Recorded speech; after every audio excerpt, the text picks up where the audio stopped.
علیکم ورحمۃ اللہ وبرکاتہ۔ الحمدللہ رب العالمین والصلاة علی سید الانبیاء والمرسلین وعلی آلہ الطیبین واصحابہ الطاہرین، اما بعد، اعوذ باللہ من الشیطان الرجیم، بسم اللہ الرحمن الرحیم۔ قل ان صلاتی ونسکی ومحیای ومماتی للہ رب العالمین، صدق اللہ العظیم۔ اللہم صلی علی سیدنا مولانا محمد وآلہ وصحبہ وبارک وسلم۔ معزز سامعین کرام، چونکہ قربانی واجب ہے اور ہمیں قربانی کرنی ہے، لہٰذا آج کی اس مجلس میں قربانی کا طریقہ ذکر کر دیتا ہوں۔ ذبح کرنے سے پہلے جانور کو دانہ پانی دیں، اسے بھوکا اور پیاسا ذبح نہ کریں۔ ایک جانور کے سامنے دوسرے جانور کو ذبح نہ کریں کہ اس سے جانور دہشت کھا جاتا ہے اور اس کو تکلیف ہوتی ہے۔ چھری پہلے سے تیز رکھیں۔ بعض جگہ بھوٹی چھری سے ہی ذبح کرنا شروع کر دیتے ہیں، یہ مکروہ ہے، اس سے جانور کو بلا وجہ تکلیف ہوتی ہے، لہٰذا ذبح کرنے والی چھری الگ سے رکھیں جس کی دھار بہت باریک اور تیز ہو، تاکہ ایک ہی بار کے اندر اس کی چاروں رگیں کٹ جائیں۔ جانور کو بائیں پہلو پر لیٹائیں کہ ذبح کرنے والا اور جانور دونوں کا منہ قبلہ کی طرف۔ اس کو یوں سمجھ لیجئے کہ جانور کا سر جنوب کی طرف یعنی دکن کی طرف رکھیں اور اس کی پونچھ اتر کی طرف، اور پھر اس کو بائیں پہلو کے اوپر لٹا دیں اور پھر تیز چھری سے اسے جلد ذبح کریں۔ ذبح کرنے سے پہلے یہ دعا پڑھیں، انی وجہت وجہی للذی فطر السماوات والارض حنیفا وما انا من المشرکین، ان صلاتی و نسکی و محیای و مماتی للہ رب العالمین لا شریک لہ وبذالک امرت وانا من المسلمین۔ یہ اس وقت پڑھ لیں آپ یہ دعا یہاں تک کہ جب جانور کھڑا رہے، پھر اس کے بعد اس کو لیٹائیں اور پھر کہیں اللہم لک و منک بسم اللہ اللہ اکبر پڑھ کر کے اسے ذبح کر دیں۔ جب چھری چلے تو اس وقت ذبح کرنے والے کی زبان پر بسم اللہ اللہ اکبر ہونا چاہیے۔ اگر دو آدمی چھری کو پکڑے ہوئے ہیں، جیسے کبھی ایسا ہوتا ہے کہ ذبح کرنے والا انٹرینڈ ہے، دوسرا کہتا ہے کہ چلو میں تمہارے ساتھ چھری پکڑتا ہوں، تو پھر دونوں کو بسم اللہ اللہ اکبر پڑھنا ضروری ہے۔ تیز چھری سے اس طرح سے ذبح کریں کہ اس کی چاروں رگیں کٹ جائیں، چار نہیں تو کم سے کم 3 رگیں تو اس کی ضرور کٹ جائیں۔ ذبح کرنے کے بعد یہ دعا پڑھیں، اللہم تقبل منی کما تقبلت من خلیلک ابراہیم علیہ الصلاۃ والسلام و حبیبک محمد صلی اللہ تعالی علیہ وسلم۔ غور سے آپ اس جملے کو سنیں، اللہم تقبل منی، اے اللہ میری طرف سے قبول فرما۔ اگر آپ دوسری طرف سے قربانی کر رہے ہو تو اللہم تقبل منی کی جگہ پر یوں کہیں، اللہم تقبل من فلاں ابن فلاں کما تقبلت من خلیلک ابراہیم علیہ الصلاۃ والسلام و حبیبک محمد صلی اللہ تعالی علیہ وسلم۔ ذبح میں جو رگیں کاٹی جاتی ہیں وہ 4 ہیں۔ پہلا حلقوم یعنی سانس کا جو ایک پائپ جیسا ہوتا ہے، دوسری رگ جو ہوتی ہے اس کو مری کہتے ہیں جس سے کھانا پانی اندر جاتا ہے، اور تیسری اور چوتھی اغل بغل کی 2 رگیں ہوتی ہیں کہ جن سے خون پورے بدن کے اندر گردش کرتا ہے۔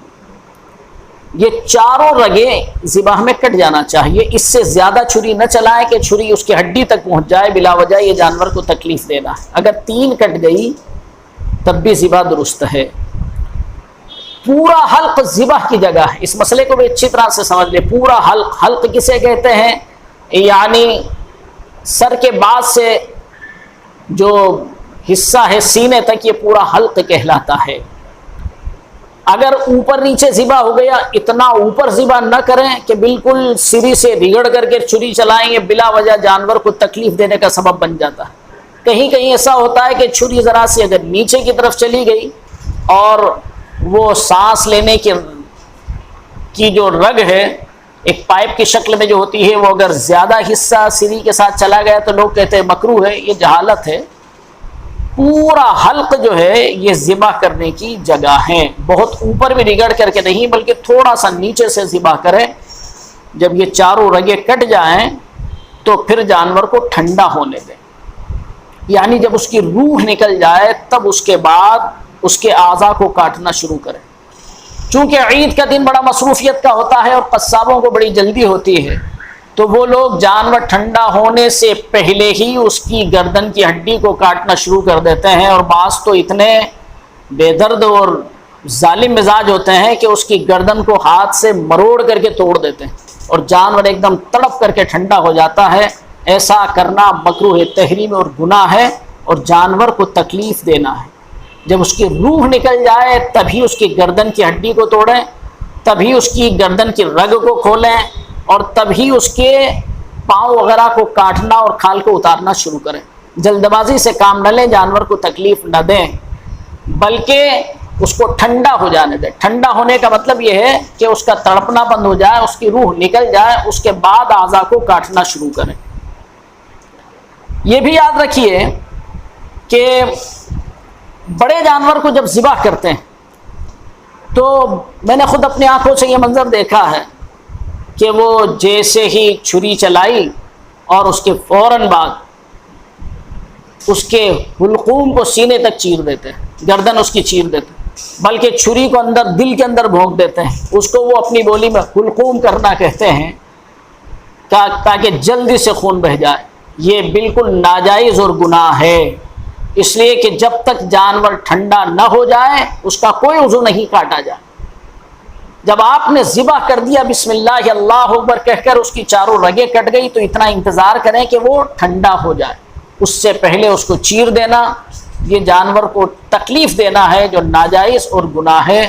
جو لوگ یہ بے احتیاطی کرتے ہیں انہیں اس سے باز آنا چاہیے، اور قربانی کرنے والوں کو بھی چاہیے کہ وہ اس پر نگرانی کریں کہ قصاب اپنی جلد بازی کی فکر میں جانور کو تکلیف دینے والا کوئی کام نہ کرے۔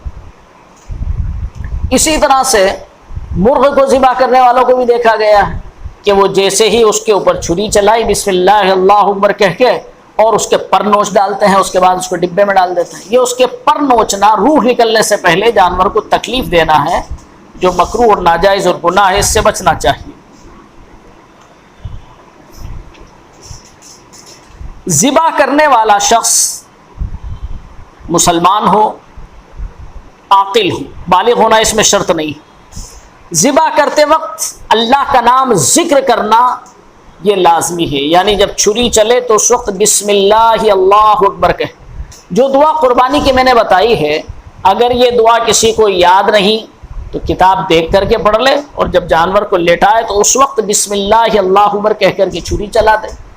اگر کسی کو یہ دعا یاد نہیں ہے یا اس نے یہ دعا نہیں پڑھی ہے تو صرف بسم اللہ اللہ اکبر کہہ کر کے جانور کو ذبح کر دیں، قربانی اس کی درست ہو جائے گی، جانور حلال ہو جائے گا۔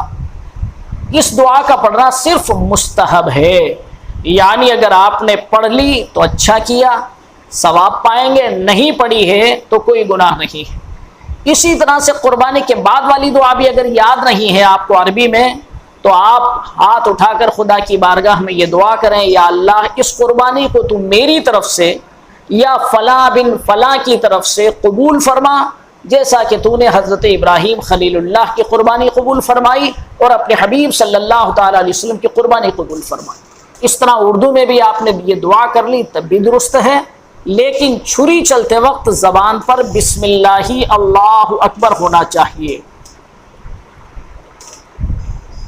یہ بالکل خیال رکھیں کہ ذبح آپ خود کریں، اگر آپ نہیں جانتے ہیں تو پھر کسی مسلمان سے ذبح کروائیں، کسی کافر، مشرک اور کسی بد مذہب سے جانور کو ذبح نہ کروائیں، ورنہ جانور حلال نہیں ہوگا۔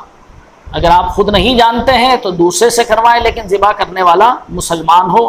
بہتر یہ کہ جس کی طرف سے قربانی ہو رہی ہے وہ وہاں پر موجود ہو، کیونکہ پیارے آقا علیہ الصلوۃ والسلام نے اپنی بیٹی خاتون جنت سیدۃ نساء العالمین فاطمہ الزہرا رضی اللہ تعالیٰ عنہ سے فرمایا، فاطمہ اپنی قربانی کے قریب کھڑے ہو جاؤ، اس لیے کہ اس کا خون زمین پر گرنے سے پہلے اللہ تعالیٰ تمہاری مغفرت فرما دے گا۔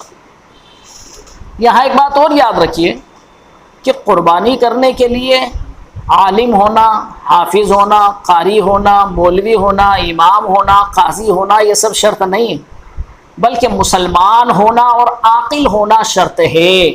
متقی اور پرہیزگار ہونے کی بھی یہاں پر کوئی قید نہیں ہے۔ لہٰذا جو لوگ ابھی تک اس جہالت میں کہ امام صاحب آئیں گے تو ذبح کریں گے، وہ فلاں صاحب آئیں گے تو ذبح کریں گے، اور پھر اگر امام صاحب نہ آئیں تو پھر لڑائی جھگڑے اعتراضات شروع، فتنہ بازیاں شروع ہو جاتی ہے، یہ بالکل جہالت اور حماقت ہے۔ آپ اپنی قربانی اپنے ہاتھ سے کیجئے، وہ جو قصاب اسے ذبح جو اس کے ٹکڑے کرنے کے لیے، پیس بنانے کے لیے آپ نے بلایا ہے، وہی جانور کو دبائے گا، یا جو بھی جو ٹرینڈ آدمی ہے وہ جانور کو دبائے گا، آپ کو صرف وہ کہے گا آپ یہاں چھری چلا دیجئے، آپ دعا پڑھ کر اور پھر بسم اللہ اللہ اکبر کہہ کر کے چھری چلا دیجئے، باقی کام وہ سب کر لیں گے۔ ان کاموں کو کرنے میں جو سنت ہے، خود ہمارے آقا علیہ الصلوۃ والسلام نے اپنے دستہائے مبارک سے اونٹوں کو نہر بھی فرمایا، قربانی بھی کی، تو ہمیں پیارے آقا علیہ الصلوۃ والسلام کی سنت کو ادا کرتے ہوئے یہ کام اپنے ہاتھوں سے کرنا چاہیے۔